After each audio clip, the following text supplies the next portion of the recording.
நம்ம யாவரும் தலைகளை தாழ்த்தி, நேற்று மீண்டும் மாறாத அன்பின் தகப்பனே, இந்த வேளையில ஆண்டவர் இயேசுப்பா, இந்த நேரத்திற்காக உமக்கு நன்றி செலுத்துகிறோம். இந்த ஆண்டவர் இயேசுப்பா நேரத்துல நீங்க எங்களோட என்ன பேச சித்தமா இருக்கிறீங்களோ என்னை மறைத்து நீங்க ஆண்டவர் இயேசுப்பா பேச போகிற கிருபைக்காக உமக்கு நன்றி செலுத்துகிறோம்.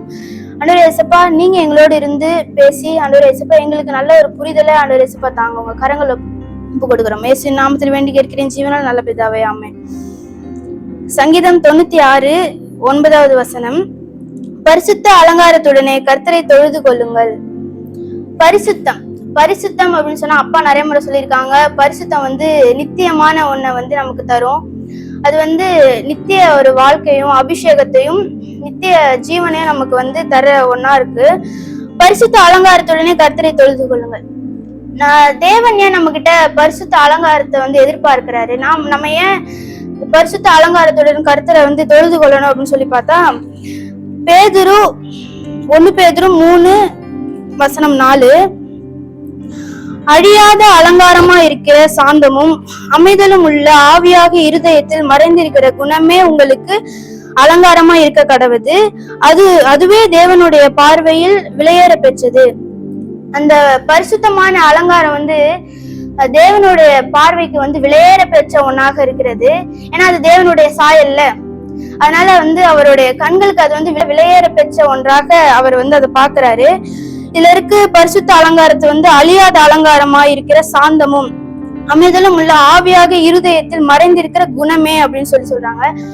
அந்த குணம் ஏன் நமக்குள்ளாக மறைந்திருக்கிறது அப்படின்னு சொல்லி கேட்டா, ஏதேன்ல தேவன் ஆதாமும் ஏவாளையும் படைத்தப்போ அதை வெளிப்படையாக அவங்க வச்சிருந்தாங்க. நம்ம போய் நின்னோம்னா அந்த பரிசுத்த அலங்காரத்தை நம்மளால காண முடியும். ஆனா அவங்க எப்போ பாவத்தை அவங்களுக்குள்ளாக எடுத்துக்கிட்டாங்களோ அப்போ அந்த பரிசுத்த அலங்காரம் அவங்களுக்குள்ளாக்கப்பட்டது. உள்ளாக சரீரம் தான் இருந்தது, அதுதான் உள்ளான மனிதனாக அப்போ இருந்தது. ஆனா அவங்க பாவம் செய்தப்போ ஆவி அந்த பரிசுத்த அலங்காரம் உள்ளான மனிதனாக ஆக்கப்பட்டது. பாவம் வெளியா எல்லாரும் முன்னாடி தெரியற மாதிரி அந்த பாவம் வெளி மனிதனாக தோன்றியது. நம்ம கிட்ட தேவன் இந்த பரிசுத்த அலங்காரத்தை எதிர்பார்த்து அந்த விலையேற பெற்றதாக அவர் நினைச்சு அது நல்லது என்று கண்டு அந்த பரிசுத்த அலங்காரத்தை அவருங்க ஆதாமுக்கு ஏவாளுக்கு தந்தாங்க. அது அவங்க நினைச்சு பார்க்காம பாவத்தை எடுத்த பொழுது அவங்க அந்த உள்ளான அந்த பரிசுத்த அலங்காரம் மறைந்ததாக இருந்தது. எது அவருடைய குணம்னு சொல்லி பார்த்தா ஆவியின் கனிகள் தேவனுடைய சாயலாக இருந்தது. சாயல்ல நற்குணம், விசுவாசம் இதெல்லாம் தேவனுடைய, அதுவே உலகத்தோட கண்கள்ல உலகத்தின் பார்வையில அலங்காரம் என்பது ஒரு மனுஷனை அழகா காட்டுவது. அவன் போடுற துணிகளோ இல்ல நகைகளோ தைலங்களோ இதுதான் அலங்காரம் அப்படின்னு சொல்லி நினைக்கிறாங்க. இந்த அலங்காரம் எல்லாம் சரீரத்தை மட்டும்தான் அழகா காட்டுமே தவிர ஆவிய கிடையாது. அதுவே நம்ம ஆவிய பரிசுத்த அலங்காரத்துடன் வைக்கிறப்போ அது சரீரத்தையும் பிரகாசமா காட்டுகிற ஒன்னா இருக்கு. அந்த நம்ம சரீரத்துல அலங்காரம் செய்யறது அது எப்பொழுதுமே அததான் தேவன் வெள்ளையடிக்கப்பட்ட கல்லறை அப்படின்னு சொல்லிட்டு சொல்லுவாரு. இந்த சரீரம் எவ்வளவுதான் அழகா இருந்தாலும் இல்ல எவ்வளவுதான் நம்ம அலங்கரிச்சு சர்ச்சுக்குள்ள கொண்டு போனாலும் எல்லாரும் சொல்றாங்க வெள்ளை துணி கட்டி போட்டு வந்தாதான் அதை பரிசுத்தவான்கள் அவங்கள அலங்காரமானவங்க அப்படின்னு சொல்லி உலகத்துல சொல்றாங்க. ஆனா அது அலங்காரம் கிடையாது.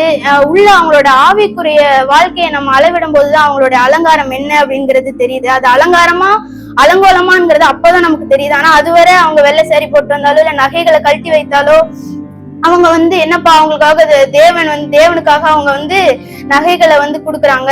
அதை அவங்க அவங்கள அர்ப்பணிக்கிறாங்க. அந்த அர்ப்பணிப்புக்கு பின்னாடி என்ன இருக்குன்னு சொல்லி பார்த்தா அலங்கோலம் தான் இருக்கு, அலங்காரம் இல்ல. நம்மளுடைய ஆவிக்கு எது அலங்காரமா இருக்கிறதுனா தேவன் ஆவியின் கனிகளை நமக்கு வெளிப்படுத்துறாரு. ஆவியின் கனிகள்ல ஒன்றாச்சு நம்ம கிட்ட இருக்கான்னு சொல்லி பார்த்தா ஒண்ணு கூட நம்ம கிட்ட இல்ல. தேவன் நம்ம ஆதாமும் ஏவாளும் இழந்த பிறகு அவர் ரொம்ப கஷ்டப்பட்டிருப்பாரு. நம்மளுடைய சாயலையே அவங்களுக்கு தந்தோம், நம்மளுடைய குணத்தை அவங்களுக்கு தந்தோம். ஆனா அதை நம்ம வெளிப்படையா கொடுத்தோம். ஆனா இப்ப அவங்க செஞ்ச பாவத்தினால சரீரம் வெளிப்படையா இருக்கு. ஆனா ஆவி பரிசுத்த அலங்காரம் தான், அழியாத நிரந்தரமான அலங்காரம் இருதயமாகி அந்த நடுவுல சரீரத்துக்குள்ளாக போய் ரொம்ப நடுவுல மெய்யமாக இருக்கிறத பார்த்தோன்னே அவருக்கு ரொம்ப எவ்வளவு கஷ்டமா இருந்திருக்கும். நான் எவ்வளவு வெளிப்படையா வச்சேன், ஆனா இப்ப சரீரத்துல இருந்து பாக்குறப்ப அந்த ஆவி கொஞ்சம் கூட இவங்களாண்ட தெரியலையே. ஏன்னா அவங்க தூரமா நின்றுட்டு இருந்தாலே, எங்க இருந்தோ நின்றுட்டு இருந்தாலும் அந்த வெளிச்சம் எவ்வளவு பிரகாசமா இருந்திருக்கும். ஆனா அவங்க அதை இழந்தப்போ அது கொஞ்சம் கூட அந்த வெளிச்சம் என்பது இல்லாம போயிருக்கும்ல. அப்ப தேவன் அதை மாற்றுவதற்காக திருப்பி இறங்கி வராரு நமக்காக. அவரும் நம்மளுடைய மனுஷ சாயல்ல தான் வந்தாரு. அவர் மட்டும் எப்படி பரிசுத்த அலங்காரத்துடன் இருந்தாரு? அவரு ஏன்னா நம்மளும் மண்ணாதான் இருப்போம், அவரும் மண்ணோட ஒரு சாயலை எடுத்து அந்த ஒரு ரூபத்தை எடுத்துதான் அவரும் வராரு. ஆனா அவரு ஆவியின் கனிகளோடு அதை அவரு வெளிப்படுத்துறவரா இருந்தாரு. அது ஏன் நம்மனால இருக்க முடியல? நம்மனால ஏன் ஆவியின் கனிகளையோ இல்ல அந்த பரிசுத்த அழியாத அலங்காரத்தை நம்மனால ஏன் வெளிப்படுத்த முடியல? தேவன் அதை வெளிப்படுத்தினார், இயேசு வெளிப்படுத்தினார், அப்போஸ்தலர்கள் அதை படுத்துகிறவர்களாக இருந்தாங்க. இயேசு இருக்கிறப்போ அவங்களால அதை வெளிப்படுத்த முடியல. ஆனா இயேசு மரித்த பின்பு அவங்க எல்லாம் இந்த பரிசுத்த அலங்காரத்தை அவங்க வெளிப்படுத்துறாங்க. நம்ம அந்த பரிசுத்த அலங்காரத்தை எப்படி வெளிப்படுத்துறோம்? நம்ம யோசிச்சு பார்த்தோம்னா கொஞ்சம் கூட நம்மள்ட்ட அந்த பரிசுத்த அலங்காரம் என்பது இல்ல. நம்மளாவே தான் சொல்லிட்டு இருக்கோம் நம்ம பரிசுத்தவான்கள், நம்ம ஆவிக்குரியவங்க அப்படின்னு சொல்லி நம்ம மட்டும்தான் சொல்லிட்டு இருக்கோம். ஆனா தேவன் பார்த்துட்டே இருப்பாரு. தேவனுக்கு தெரியும், அப்பா நீயாப்பா பரிசுத்தவன், நீயே அந்த அலங்காரத்தோட இருக்க அப்படின்னு சொல்லி நம்ம ஆவியின் கனிகளை நம்ம எப்படி வெளிப்படுத்துறோம் அப்படின்னு சொன்னா, நம்ம 3 வகையாதான் நம்மளுடைய பரிசுத்தத்தை வெளிப்படுத்த முடியும். ஒண்ணு பார்வை, இன்னொன்னு பேச்சு, இன்னொன்னு நடத்தை. இந்த 3 வழியா மட்டும்தான் நம்மளால எதையுமே வெளிப்படுத்த முடியும். ஆவியின் கனிகளை நம்ம எப்படி வெளிப்படுத்துறது அப்படின்னு சொன்னா, பார்வையில நம்ம ஒருத்தவங்களை பாக்குற விதம், அவங்கள அவங்கள்ட்ட இருக்கிற பொருள்களையும் காசு பணங்களையும் வைத்து அவங்கள இடையிடாம அவங்களுடைய ஆவிக்குரிய வாழ்க்கை, அவங்க போடுற துணி, அந்த வெள்ளை துணி போடுறதுனால, நகையை கழட்டி வைக்கிறதுனால அவங்கள அளவிடாம அவங்களுடைய அந்நிய பாஷா, அபிஷேகம், பிரசன்னம், அதெல்லாம் அதை வச்சு நம்ம ஒருத்தவங்களை கணக்கிடணும். அதுதான் நீதியா இருக்கும். அதுக்கப்புறம் பேச்சுல நம்ம இங்க சொல்றது சாந்தமும் அமைதலும் உள்ள ஆவின்னு தான் சொல்லியிருக்காங்க. ஆனா நம்மளுடைய ஆவி எப்படி வெளிப்படுது வெளிய?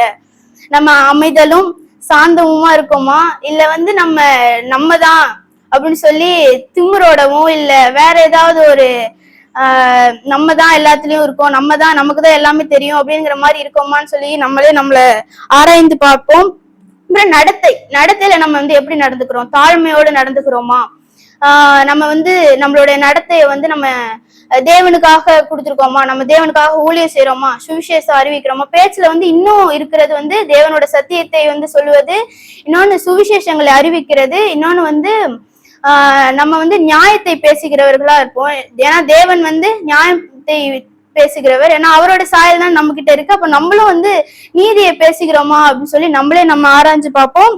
நம்ம இழந்த அந்த ஆவியின் கனிகளை தேவன் கொடுப்பதற்காக இயேசு மரித்தார், உயிர்த்தார்.